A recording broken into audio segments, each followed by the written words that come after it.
You know, I find myself at peace in the most strangest of places, in places where there are no human faces.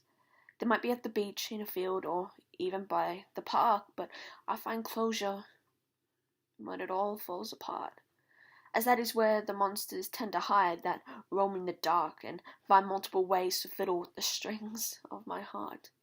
It is here I find comfort in the darkness and despair that no one could even think or compare.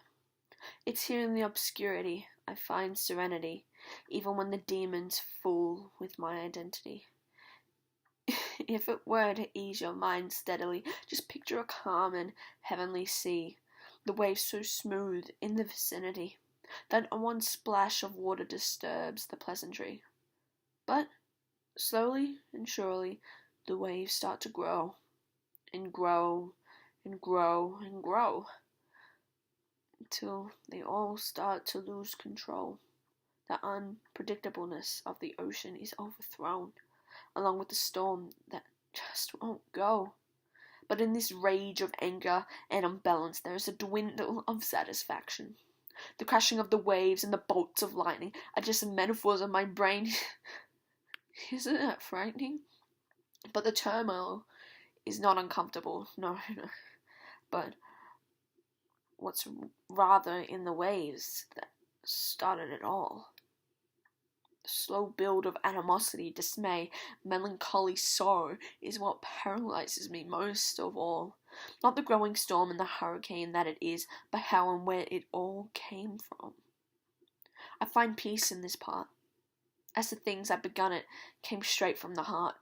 A deadbeat, dejected, morose, sullen, abandoned soul, with one eternal goal, to feel more alive than the weight on her shoulders, but she is lost because that can never be solved. So she finds tranquility in her onslaught through all the suffering she has fought. She sits in the middle of the metaphorical disaster, watching her life go straight and right past her, but in reality she sits in a room, just a room, a bare, plain, suffocating room. She lies on the ground, sits on the couch or on her bed leading to her doom. She sits there, wishing she was somewhere else, the beach, the city, a far more place with no regrets. She might find this place, but in the back of her mind she can't seem to get any rest. With voices echoing and booming inside her head, she forgets who she is instead, lost in her own train of thought, and doesn't know when to get off or stop, so she stays like this, living in these circumstances, leaving her blooming thoughts with no second glances. They start off simple, coming in waves or stages that grow into phases of depression. It starts off with the dark thoughts beginning to flourish. It'll look like nothing, but it will soon become reality. Soon comes the planning, the convincing of believing all the evil, wistful daydreams and nightmares. It will haunt you time from time, but you are certain that this will be the end of the line. It goes forward to become autopilot, beginning to illustrate normal aspects of what life was before all the darkness imploded into the First and World Crisis. You don't see a change. You justify it by saying it was a phase, but in reality, it's a collision cause to suicide. It may be implicitly,